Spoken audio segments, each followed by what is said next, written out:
नमस्कार, आपका स्वागत है इंडिया पब्लिक खबर में और मैं हूं आपके साथ अर्जिता। इंतजार की घड़ियां खत्म होने के साथ ही हरियाणा और जम्मू कश्मीर की सियासत की तस्वीर साफ हो गई है। हरियाणा में बीजेपी को मिला बम्पर जनाधार और जम्मू कश्मीर में नेशनल कॉन्फ्रेंस और कांग्रेस को मिली बड़ी विक्ट्री के बीच इस वक्त सबसे ज्यादा चर्चा है इन दोनों ही चुनावों में मुंह के बल गिरी कांग्रेस की, क्योंकि तमाम एग्जिट पोल से लेकर हर तरह की भविष्यवाणियों को सिरे से धराशायी करते हुए कांग्रेस की परफॉर्मेंस धड़ाम हो गई है। और अब इसके बाद से ही यूपी उपचुनाव से लेकर महाराष्ट्र और झारखंड विधानसभा चुनाव तक ओवर कॉन्फिडेंट चल रही कांग्रेस का डिमांडिंग एटीट्यूड अब बार्गेनिंग पावर में तब्दील होने की नौबत आ गई है और इसको लेकर खुद अखिलेश यादव ने भी बड़े संकेत दे दिए हैं। हरियाणा और जम्मू कश्मीर चुनाव में कांग्रेस को ऐसी डिसअपॉइंटमेंट हाथ लगी है जिसके बारे में शायद खुद कांग्रेस ने भी कभी सपने में भी नहीं सोचा होगा। और लाजमी भी है, क्योंकि दोनों ही जगह जिस तरह धुआंधार प्रचार कर करके कांग्रेस एकदम अल्ट्रा मोड में चल रही थी और कभी आम आदमी पार्टी तो कभी समाजवादी पार्टी जैसे अपने गठबंधन की साथी पार्टियों को आंखें दिखा रही थी, तो उसी तरह अब हरियाणा में 37 और जम्मू कश्मीर में महज 7 सीटें जीतकर कांग्रेस रिजर्व्ड मोड में आ गई है। और इसका भरपूर फायदा अब सपा जैसी पार्टियों को मिलने वाला है, जो कहीं ना कहीं कांग्रेस की प्रेशर पॉलिटिक्स का शिकार हो रही थी। यूपी से लेकर महाराष्ट्र तक इस वक्त कांग्रेस की जबरदस्त हार की चर्चा जोरों पर है, जिसके बाद अब यूपी उपचुनाव के साथ साथ आगामी झारखंड और महाराष्ट्र विधानसभा चुनावों को लेकर कांग्रेस के अपने मन मुताबिक सीट शेयरिंग करवाने के रवैये को तगड़ा झटका लगा है। सबसे पहले बात करें यूपी की, तो यहां समाजवादी पार्टी के साथ पहले से खटाई में चल रही सीट शेयरिंग की चर्चा को लेकर कांग्रेस अब बैकफुट पर दिखाई देने वाली है। यानी कांग्रेस के लिए अब यूपी में उपचुनाव की सीटों को लेकर सपा से तोल मोल करना इतना आसान नहीं रह जाएगा। मीडिया रिपोर्ट्स की माने तो हरियाणा और जम्मू कश्मीर में कांग्रेस के इस फेलियर से गदगद सपा अब तक 5 सीटों पर अड़ी कांग्रेस को 10 में से सिर्फ 1 सीट फूलपुर ही दे सकती है। यहां तक कि यूपी में सपा ने कांग्रेस को झटका देना भी शुरू कर दिया, जब हाल ही में बगैर गठबंधन फाइनल किए सपा ने करहल सीट से भी अपना उम्मीदवार घोषित कर दिया। सपा ने तेज प्रताप सिंह यादव को यहां उपचुनाव में उतारा है। यह सीट अखिलेश यादव के सांसद बनने के बाद से खाली है। यहां गौर करने वाली बात है कि हरियाणा में सीट बंटवारे को लेकर फंसे पेच के बाद से ही यूपी में सपा और कांग्रेस के गठबंधन की हालत काफी नाजुक चल रही है। लोकसभा चुनाव में अच्छे नतीजों के बाद सपा ने उपचुनाव में कांग्रेस के साथ गठबंधन आगे बढ़ाने पर रजामंदी देते हुए हरियाणा और महाराष्ट्र में सीटें मांगी थी। खबरों के मुताबिक कांग्रेस यूपी में 3 से 4 सीटें चाहती थी, जबकि सपा की नजरें हरियाणा की 6 सीटों पर थी। हालांकि हरियाणा को लेकर बातचीत कामयाबी की दिशा में आगे नहीं बढ़ सकी। इसके बाद सपा मुखिया अखिलेश यादव ने खुद को हरियाणा चुनाव से अलग कर लिया और फिर इधर यूपी में भी सीट बंटवारे की बातचीत बंद हो गई। माना जा रहा था कि हरियाणा में कांग्रेस को अगर उसके फेवर में रिजल्ट मिल जाता तो यूपी में सपा से बातचीत फिर शुरू होती और महाराष्ट्र में सपा को भागीदारी भी मिल सकती थी। लेकिन जिस तरह से हरियाणा में परिणाम आए हैं, उसके बाद कांग्रेस के लिए ये राह बिल्कुल भी आसान नहीं होने वाली। वो 4 सीटें देने के लिए सपा को सहमत कर पाए, अब ये मुमकिन होता नहीं दिख रहा। लेकिन इसका असर ये जरूर हो सकता है कि सपा और कांग्रेस दोनों ही उपचुनाव में एकला चलो के मोड में हो और आमने सामने दिखाई दे। यही नहीं, कांग्रेस की इस हार की टीस पर उसके बाकी सहयोगी दल भी तंज कसने से चूकते नहीं दिख रहे।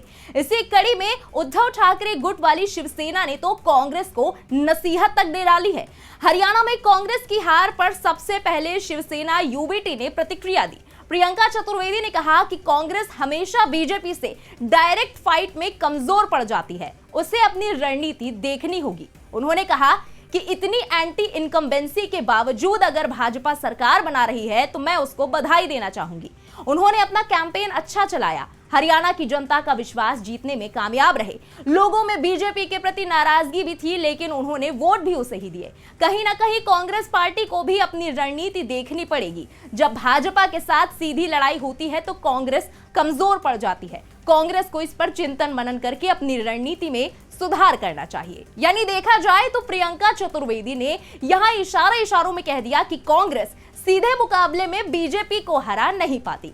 हालांकि प्रियंका चतुर्वेदी के इस बयान पर कांग्रेस सांसद और राष्ट्रीय महासचिव जयराम रमेश ने नाराजगी जाहिर की। जयराम रमेश से जब प्रियंका चतुर्वेदी के इस बयान को लेकर सवाल पूछा गया तो उन्होंने कहा कि महाराष्ट्र में मैं याद दिलाना चाहता हूं कि लोकसभा चुनाव में कांग्रेस पहले नंबर पर थी। गठबंधन धर्म यह है कि हम अपने बीच मुद्दों पर चर्चा करें, ना कि मीडिया के माध्यम से। हम महाराष्ट्र में गठबंधन में हैं और गठबंधन को मजबूत करना हमारी जिम्मेदारी है। हम अपने सहयोगियों के बारे में कुछ नहीं कहेंगे। अब समझने वाली बात है कि प्रियंका चतुर्वेदी ने कांग्रेस पर निशाना क्यों साधा। असल में हरियाणा चुनाव के बाद अब महाराष्ट्र में चुनाव होने हैं। पिछली बार कांग्रेस ने यहां एनसीपी के साथ मिलकर चुनाव लड़ा था और उस वक्त कांग्रेस ने 125 प्रत्याशी उतारे थे, जिसमें से 44 सीटों पर उसने जीत दर्ज की। वहीं एनसीपी ने 125 प्रत्याशी उतारे और 54 सीटों पर जीत दर्ज की। 2019 के विधानसभा चुनाव के बाद महाराष्ट्र की पॉलिटिकल तस्वीर ही बदल गई है।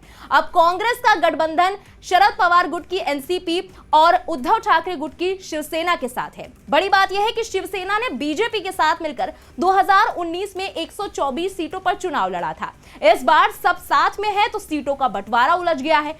तीनों दलों में सबसे ज्यादा सीट लेने की होड़ सी मच गई है। कांग्रेस को उम्मीद थी कि अगर वो हरियाणा का चुनाव जीतती है तो उसकी बार्गेनिंग पावर यहां बढ़ जाएगी, लेकिन अब हरियाणा में मिली हार ने कांग्रेस को बैकफुट पर लाकर खड़ा कर दिया है और इस मौके का फायदा उठाकर शिवसेना यूबीटी फ्रंट फुट पर आ गई है और कांग्रेस को यह बताने लगी है कि बिना सहयोगियों के कांग्रेस कभी भी बीजेपी को हरा नहीं पाती।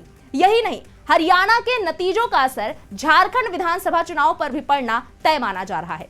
हालांकि यहां पर पहले से ही हेमंत सोरेन की झारखंड मुक्ति मोर्चा यानी जेएमएम सीनियर पार्टी की तरह बड़े भाई की भूमिका में है, लेकिन इस बार कांग्रेस यहां भी ज्यादा सीटें मांग रही थी। 2019 के विधानसभा चुनाव में जेएमएम 41 तो कांग्रेस 31 सीट पर चुनाव लड़ी थी, जबकि आरजेडी को 7 सीटें दी गई थी। 31 सीट लड़कर भी कांग्रेस सिर्फ 16 सीटें यहां जीत पाई। ऐसे में 2019 की परफॉर्मेंस के मद्देनजर वैसे भी जेएमएम ने कांग्रेस को ज्यादा सीटें न देने का पहले से मन बना रखा था। लोकसभा चुनाव के नतीजों से उत्साहित कांग्रेस की ओर से इस बार 33 सीटें मांगी जा रही थी। अब हरियाणा के नतीजों ने एक बार फिर शिवसेना यूबीटी की तरह जेएमएम को भी मौका दे दिया है कि कांग्रेस की मोल भाव वाली इंटेंसिटी को कम कर दिया जाए। कहा जा रहा है कि अब कांग्रेस को 31 सीटें ही देने की अपनी रणनीति पर जेएमएम कायम रह सकती है। चलिए अब जरा ये भी समझ लेते हैं कि आखिर कांग्रेस से इन चुनावों में चूक कहां हुई, जो दोनों ही जगहों पर कांग्रेस अनुमान के आसपास भी सीटें नहीं ला पाई। बात करें पहले हरियाणा विधानसभा चुनावों की, तो यहां इलेक्शन मैनेजमेंट ने भी जीत हार में बड़ी भूमिका निभाई है। इसके अलावा नेताओं के अति उत्साही बयानों ने कांग्रेस का खेल पूरी तरह खराब कर दिया।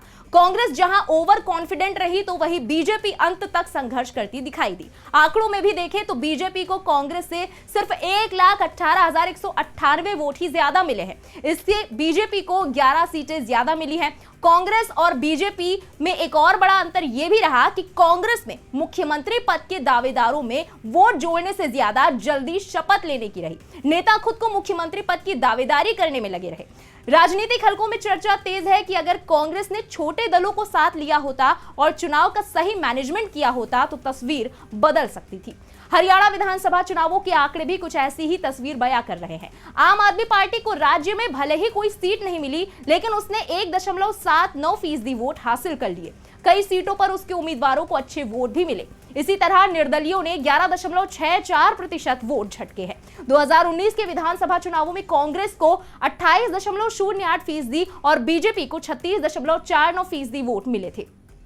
उधर जम्मू कश्मीर में भी कांग्रेस इकाई सीटों पर ही सिमट कर रह गई। कांग्रेस भले ही जम्मू कश्मीर में सरकार बनाने की खुशी मना रही हो, लेकिन हकीकत यह है कि कांग्रेस ने 37 सीटों पर चुनाव लड़ा, फिर भी सिर्फ 6 सीटों पर चुनाव जीता। इनमें भी कांग्रेस जम्मू सीटों में सिर्फ एक ही सीट हासिल कर पाई। बहरहाल हरियाणा और जम्मू कश्मीर में कांग्रेस की इस हार के बाद अब उसकी साथी पार्टियों को काफी राहत मिली है।